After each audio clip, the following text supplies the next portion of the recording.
안녕하십니까. 오늘 그 강연의 사회를 맡게 된 윤영선 전 관세청장입니다. 오늘 날씨가 좀 쌀쌀하고요. 또 바람이 불어서 오기 어려웠는데 이 자리에 참석해 주신 서천군의 여러분께 감사 인사를 드립니다. 특히 오늘 중요하신 두 분이 오셨습니다. 서울에서 오셨는데요. 노대래 전 공정거래위원장님, 방한남 전 고용노동부 장관님이 서울에서 아침에 내려오셨습니다. 우선 이 두 분께 뜨거운 박수 한번 부탁드립니다.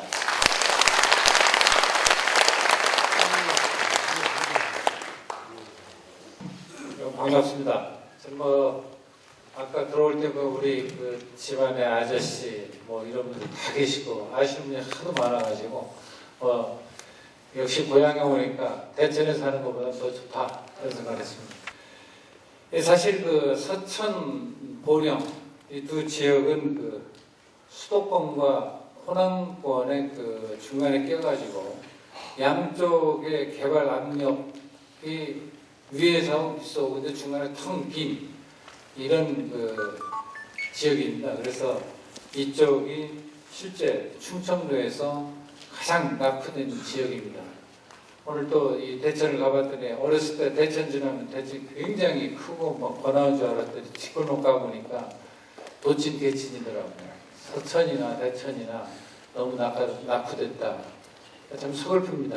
그렇지만 현실은 어쩔 수 없습니다. 이것을 앞으로 보다 나은 희망과 미래가 있는 지방으로 발전하려면 미래를 정확히 예측하고 또 미리미리 준비해 나가는 게 필수적이다 이렇게 생각합니다. 그래서 이런 취지에서 제가 보령 서천 이 미래 포럼에 거는 기대가 엄청 큽니다. 오늘 말씀드릴 순서는 이 미래 포럼이 왜 필요하냐 이거 하고 두 번째는 지역경제 활성화를 위해서 미래 포럼이 꼭 해줘야 될 것 이것을 좀 구체적으로 말씀드리고자 합니다. 요즘 서울에서 보면은 미래 포럼이나 이 미래 문제를 다루는 그런 강좌가 굉장히 많습니다. 아마 다 이면에는 미래가 불안하기 때문에 이렇게 늘어날 겁니다. 그럼 무엇 때문에 미래가 이렇게 불안하냐? 이걸 따져보면은 첫째는 우리가 2008년 이후에 우리나 다른 나라도 마찬가지입니다만 저성장, 저물가, 또 저고용, 고용도 안 되고 성장도 안 되고 이런 생각 계속 되고 있습니다. 당초 이런 금융위기가 터졌을 때는 한 4, 5년 가면은 통상 회복이 됐습니다. 근데 이번에는 이상하게도 7, 8년, 10년 가까이 되는데도 개선될 기미가 보이지 않습니다. 이 예상보다 계속 늘어지기 때문에 여기서 오는 불안감이 굉장히 큽니다. 두 번째는 고령화라는 것 때문에 내수와 소비가 위축이 되고 이것이 우리 경제의 발목을 잡고 있습니다. 이것이 또 우리를 불안하게 하는 요소입니다. 세 번째는 정보화.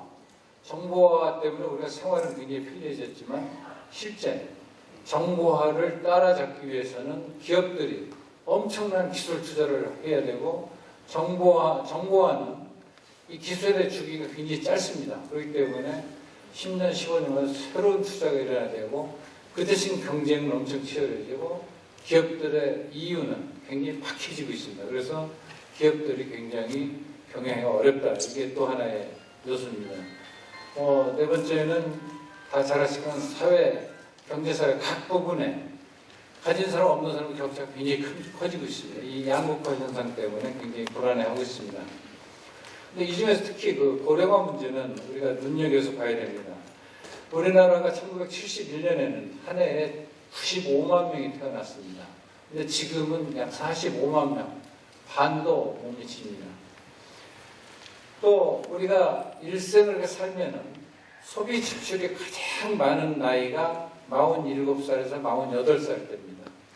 그게 71년에 많이 태어났던 그 사람들이 47, 8세 이 나이가 되는 시기가 앞으로 2, 3년 내에 이렇게 오게 되어 있습니다. 그러면은 그 시기가 지나면 그다음부터는 소비가 계속 줄게 돼 있어요. 그래서 우리나라에 소비 절벽이 오게 돼 있다. 이게 큰 문제입니다. 소비가 이제 갑자기 또 줄게 되는, 지금보다 더 어려워지는 이런 현상이 올 수가 있습니다. 또 우리가 경제 정책을 하는데 경제학에서 생산 가능 인구 하면 15세에서 64세까지를 생산 가능 인구라고 합니다. 이 인구가 내년이 최고를 찍고 그다음부터는 쭉 줄게 되어 있습니다. 그리고 인구 중에서 25세, 49세 이게 핵심 생산 인구인데 이 핵심 생산 인구는 이미 2005년에 최고점을 찍고 지금 계속 하락하고 있어요.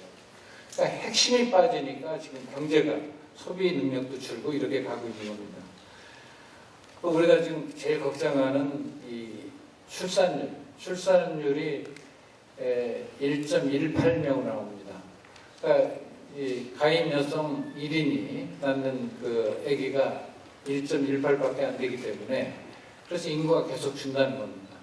근데 문제는 이것이 뭐 2명으로 늘어난다 하더라도 가임 여성 자체가 굉장히 줄었습니다.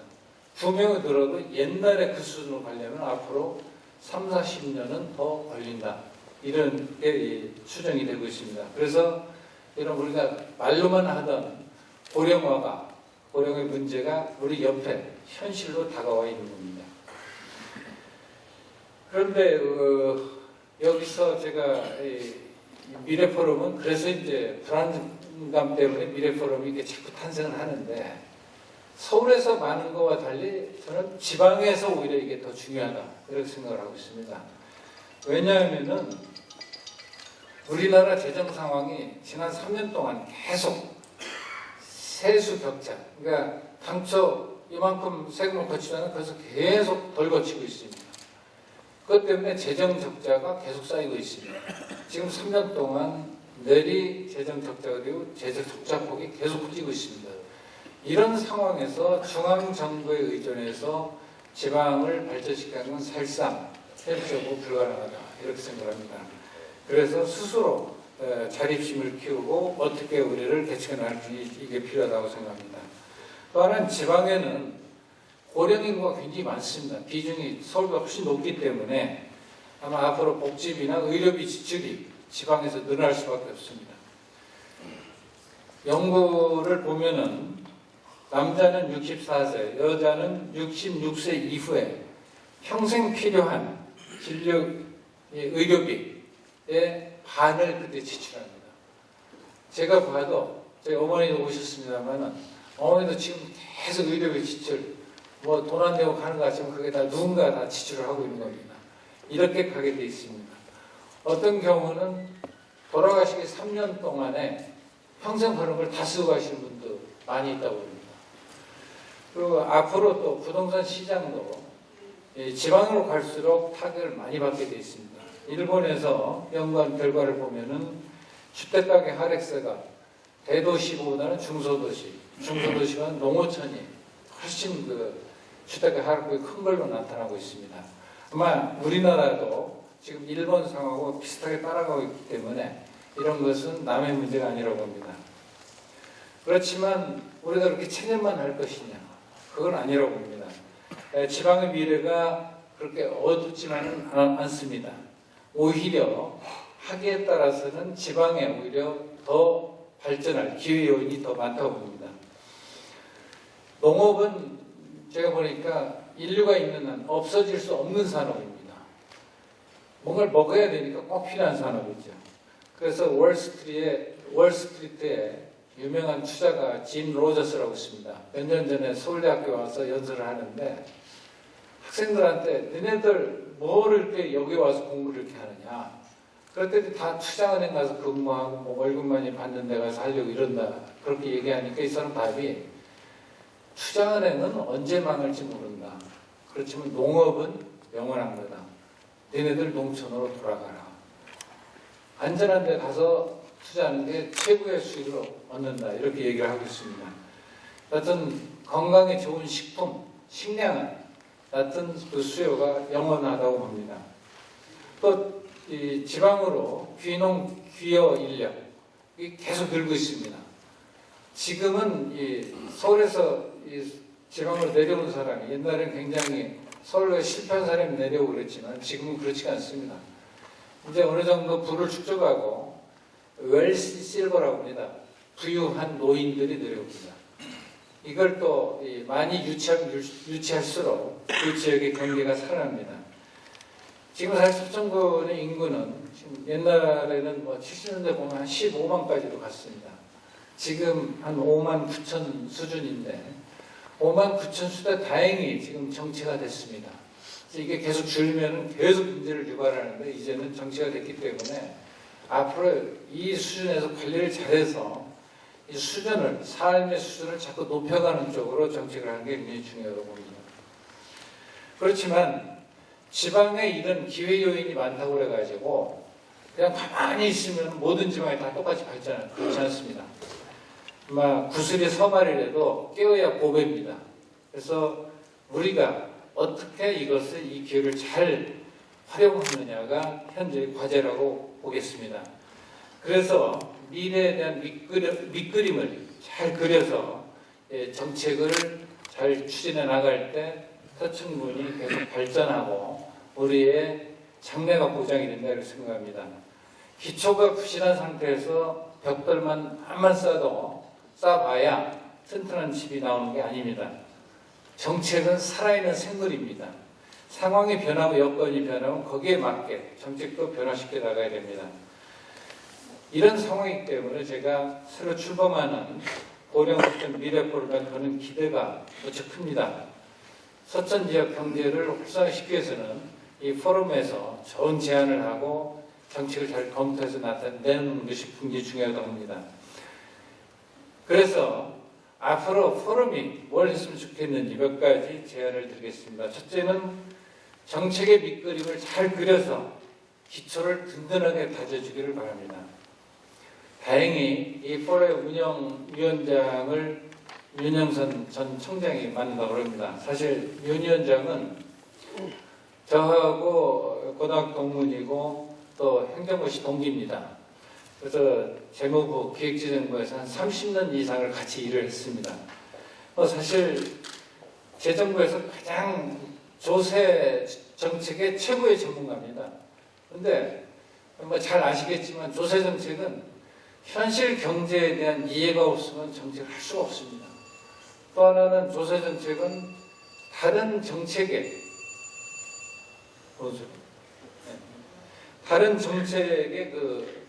밝은 면, 어두운 면, 그리고 정책의 파급 효과 이런 것을 꿰뚫지 않고서는 할 수가 없습니다. 그렇기 때문에 조세 정책을 한 30년 했다는 것은 대한민국 정책에 대한 노하우가 그만큼 많이 쌓였다는 겁니다. 그래서 제가 윤 의원한테 당부하는 것은 중앙에서 한 그 정책 경험과 역량, 이 노하우를 가지고 서천군이 발전해낼 청사진을 아주 최고로 좀 잘 만들어달라 이겁니다. 그래서 이 미래포럼에서 그런 역할을 꼭 수행해 주십사 부탁을 드립니다. 두 번째는 지역발전의 목표와 전략 그리고 정책 수단이 좀 수밀관에 다 정합성이 있도록 이렇게 좀 해달라. 이것을 부탁을 드립니다. 정책의 목표가 분명하지 않기 때문에 지방자치단체장이 바뀌면 기존의 정책을 막 갈아엎어버리고 새로운 정책을 하고 이런 것들이 많습니다. 이게 모두 비용이고 낭비인 겁니다. 앞서 말씀드린 대로 정책을 청사진을 잘 만들어 놓으면은 그 다음에는 정책이 잘 됐기 때문에 제대로 바꾸기도 어렵고 또 일단 채택된 정책은 함부로 바꾸지 못하도록 이 정책에 바꾸지 않으면 안 되는 불가피성이 되지 않는 한 바꾸지 못하도록 이렇게 하는 게 굉장히 중요하다고 봅니다. 그래서 정책에 대한 내외부의 통제도 강화하고 또 특히 그 지방의회나 그 지역 언론 또는 주민들이 직접 통제할 수 있는 이런 정책을 수립에서부터 탄생에서부터 폐기까지 그 절차적 통제를 제대로 할 수 있는 메커니즘을 잘 검토해서 마련해 주시기 바랍니다. 셋째는 그 낙후된 서천 경제를 희망이 살아나는 경제로 탈바꿈시키기 위해서 무엇을 해야 될 것인지 방안을 제시해 주시기 바랍니다. 관광이나 농업, 서비스 산업을 어떻게 육성하고 외부에서 투자는 어떻게 유치할 것인지, 특히 잘하는 청소년들의 일자리를 어떻게 마련할 건지, 청소년 직업교육을 맞춤형으로 어떻게 전환하려면 무슨 노력을 기울여야 할 건지, 어느 분야의 전문 교육을 강화하고 이 인문계 고등학교 비중이 솔직히 굉장히 높습니다. 이 비중을 어떻게 해서 낮춰갈 건지 꼭 이 포럼에서 그런 것을 짚어나가 주시기 바랍니다. 네 번째는 이런 과제들을 해결하기 위해서 이 내부에서만 해가지고는 해결이 안 됩니다. 옆외, 서천 밖의 지역과 협력망을 어떻게 구축해 나갈 건지 이것도 대안을 제시해 주셔야 합니다. 지역 안에 있는, 서천 안에 있는 수요력과 공급력만 조절해가지고는 이런 과제를 해결할 수 없습니다. 그래서 예를 들면 중앙정부의 정책 변화가 있을 때는 파급 영향이 어떻게 될 건지, 지금 대덕이나 모성, 이 중부권의 R&D 역량, 연구개발 능력이 제일 발전되어 있는 곳입니다. 이런 연구개발 능력을 서천군이 어떻게 활용할 것인지, 또 세종시, 제가 세종시에 근무할 때도 이거 와보면 1시간 10분 정도 걸립니다. 굉장히 가까운 거리입니다. 세종시의 구매력을 어떻게 서천으로 유입시킬 것인지, 또 새만금, 군산 쪽에 이제 산업단지 개발해서 그쪽으로 굉장히 산업이 커갈 겁니다. 그러면은 배후 공급기지로서 서천에 어떤 산업을 어떻게 투자해서 육성할 건지 이런 것을 좀 점검해서 가장 합리적인 대안을 제시해 줬으면 좋겠습니다. 또 다섯째는 아주 중요한 겁니다. 지역 내 청소년 인력에 대한 교육 훈련 문제입니다. 어떤 경로와 무슨 기관을 활용해서 애들을 잘 키워나갈 건지, 교육 훈련을 어떻게 시킬 것인지 이게 가장 시급합니다. 서천에 어떤 투자를 유치하려도 인력이 제약이 있기 때문에 유치 안 되는 경우가 굉장히 많습니다. 이 지역의 미래는 이들 젊은 청소년들한테 달려 있습니다. 외부 투자를 유치할 때나 내부 투자를 촉진하려고 해도 이런 서천에 있는 가용 인력 규모가 결정을 하게 됩니다. 또 그들이 어떤 전문성을 가지고 있느냐가 굉장히 중요합니다. 이게 제대로 맞아서 앞뒤가 맞아서 돌아갈 때 서천의 고용 증대하고 지역 생산성 증대가 이루어지는 겁니다. 무조건 기업만 끌어온다고 되는 문제가 아닙니다. 그래서 인력하고 기업이 요구하는 수준하고 같이 어떻게 하여튼 순 방향으로 매치시켜 나가느냐, 이거를 진정 고민을 해야 됩니다. 또 앞으로는 보통 우리가 얘기할 때 하드웨어하고 소프트웨어만을 얘기합니다. 근데 그것도 어느 정도 수준에 다 도달해 있습니다. 앞으로는 이 젊은 애들이 생각이 굉장히 창조적으로 되어야 되고, 그리고 사람이 사는데 불편한 것을 해결할 수 있는 그런 기기가 굉장히 중요합니다. 그래서 이것을 현재 얘기는 소울웨어, 영감, 생각을 교청하는 소울웨어가 굉장히 중요합니다. 그래서 이 미래 포럼에서는 서천군의 청소년들의 인력 구조와 취향, 그리고 전문성 분포, 이런 것을 빅데이터 분석을 통해서 새로운 정책 대안을 만들어내야 됩니다. 이러한 산업 여건 변화에 따라서 어떤 방식이 가장 적합한 창조적인 교육 훈련 방식인지 이거에 대해서 깊이 고민해서 대안을 제시해 주기 바랍니다. 여섯째는 서천 특유의 문제입니다만은 지금 국립생태원이나 해양생물자원관, 서천화력, 이런 국가기관이나 이런 공기관들이 있습니다. 이런 기관들이 기관 스스로 발전해 나가면서 어떻게 서천의 이 지역의 발전, 생태계하고 같이 호흡할 수 있게 하겠느냐, 이것도 굉장히 고민을 해야 됩니다. 무조건 국가기관이라고 해서 그 기관이 존립을 해서 제대로 가줘야지, 그게 부담이 돼서 여기서 더 이상 못하겠다 그러면 서천군은 닥쳤던 개가 됩니다. 그래서 어떻게 같이 윈윈할 수 있는 이 대안을 만드는 것이 굉장히 중요할 겁니다. 특히 이들 국가기관은 서천을 방문하게 만드는 관광 수요를 유발하는 효과가 굉장히 큰 기관들입니다.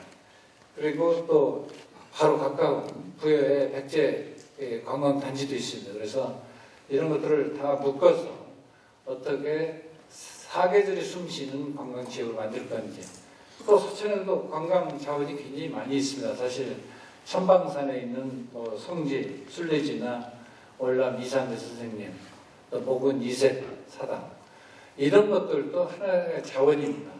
이 스토리를 제대로 만들어서 스토리텔링도 하면서 여기에 체제하는 관광지로 개발해 나가는 게 굉장히 중요하다고 봅니다. 마지막으로는 이 지방 경제가 자생력을 갖고 지속적 발전을 내면은 여기 서천에 맞는 특화된 산업 전략이 있어야 됩니다. 사실 제가 중앙에서 보면은 한평 군수가 와서 한평에 나비축제, 순천만 생태산, 일본도 삿포로 옆에 가보면 거기에 오타루라고 조그만 어촌 마을인데 국제관광지예요. 거기에 어떻게 이렇게 사람을 끌어들였는지. 독일도 바이에루스의 그 바그너, 음악가 바그너 태어난 고장이 있으면 아주 총구석입니다. 근데 거기에 바그너 축제할 때 한번 그 극장을 가려면 3년 전에는 표를 적어도 사놔야 들어갈 수가 있습니다. 우리가 큰 게 좋은 게 아니고 우리 고유의 가치를 개발해서 특화 산업을 어떻게 육성해야 되느냐, 이게 굉장히 중요합니다. 이것은 이런 데 보면은 독일도 보면은 다 그 지역에는 대학하고 산학협동이 돼 있습니다. 그래서 여기 뭐 분장대학교 나왔지만 또 대외협력처장님이시니까 이 서천 발전을 위해서는 구원에 분포되는 자원이 어떻고 이거를 활용하려면 어떤 산업으로 특화되어 발전시켜야 되는지, 거기에서 대학교에서 이 관련 교수를 내지근히 해가지고 그걸 방안을 만들어내도록 이렇게 협조를 해주시면 고맙겠습니다. 하여튼 그런데 제가 보령 서천 그 미래분을 거는 기대가 이런 발전 방안뿐만이 아니고 또 앞으로 생길 위험을 미리 예측하는 것도 굉장히 중요합니다. 그러니까 위험 요인도 미리 짚어보고 필요시에는 이에 대비하는 전략을 제시해 줘야 됩니다. 지금까지 중국 경제가 부산이 돼서 우리가 두 차례 경제 위기를 극복하는데 중국을 수출도 늘리고 그랬더니 우리가 굉장히 혜택을 많이 받습니다. 그런데 지금의 중국은 조금 요즘 달라졌습니다. 동아시아, 아시아 전체를 문명 공동체라고 이렇게 하고 자기네가 1대1로 이 실크로드 정책을 피고, 중국은 원래 대륙지향이지 해양으로 안 나왔었습니다. 근데 해양과 포괄하는 이런 정책으로 바뀌고 있습니다. 그래서 우리가 앞으로 사실 서천, 보령 이 지역은 중국하고 바다를 하나 두고 마주보고 있습니다. 이 협력 관계가 어떻게 되느냐에 따라서 굉장히 영향을 받을 겁니다. 그래서 이런 그 중국이라는 거대한 보트에 우리가 함께 탈 거냐 말 거냐, 그거는 중앙에서 결정하겠지만 거기에 따라서 우리 파고가 어떻게 미치는지는 미래폰에서 분명히 계속 짚어나가고 봐야 된다고 생각합니다. 다들 지금 식사하시고 굉장히 졸리고 그럴까지 이렇게 잘 들어줘서 고맙습니다. 하여튼 옛날에는 뭐 지방 발전 전략이라는 게 중앙에서 예산을 많이 끌어온다든지 은행에 대출이라도 많이 가져온다든지 이렇게 해서 무슨 사업을 많이 만들기만 하면은 그게 이제 공급 위주로 공급 능력을 키워가는 쪽으로 발전 전략을 세웠었습니다. 그런데 이제 우리 경제가 고도 성숙 단계로 접어들었습니다. 지금은 그런 방식으로 성장을 했다가는 수요가 갑자기 꺼진다든지 그러면 뒤처리하는 비용이 더 들어갑니다. 그래서 지금은 고부가가치형을, 부가가치가 높은 이런 산업을 질적으로 어떻게 육성하느냐가 가장 중요한 앞으로의 과제고, 그렇게 성장을 추구를 해야 됩니다. 그래서 그렇게 성장을 하려면 중앙에서 제가 뭐 기획재정부에 있을 때처럼 그냥 계획을 이렇게 써서 뭐 서천 이렇게 해서 해라 하면 이게 맞느냐, 그렇지 않습니다. 지역에 지역사정을 가장 잘하는 그런 싱크탱크들이 입안을 하고 가장 적합한 재원을 동원해서 계획을 수립해서 집행을 해나갈 때 효과가 극대화됩니다. 그래서 제가 생각할 때는 이 서천 그 미래 포럼에서 이런 싱크탱크 역할을 잘하는 게 굉장히 중요하다. 이런 싱크탱크 역할을 누구도 방해해서는 안 되고 이런 역할이 펄펄 타오르고 또 여기서 제시한 대안이 옳은지 그른지 또 제2의 싱크탱크가 다른 미래 포럼을 좀 거기서 또 논의해서 좋은 걸 마련해 나오고 이렇게 가야 된다고 봅니다. 어떤 지금 다 우리 황하람 장관도 발표를 해야 되고 바쁜 것 같아서 제가 이건 마치고자 합니다. 어떤 나중에 질문하실 사항이 있으면은 또 질문해 주시고 또 여하튼 이 보령서천 그 미래 포럼이 분산된 그 여론, 저도 서천에서 살았기 때문에 이 여론이 분산이 큰 문제입니다. 서천이. 그래서 분산된 여론과 의견들을 집약하는 구심점이 돼서 지역 발전의 하나의 그 기복제 또는 기수가 되주기를 바라겠습니다. 여러분 감사합니다.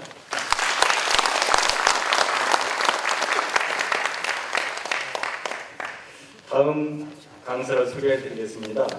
방한남 전 고용노무부 장관.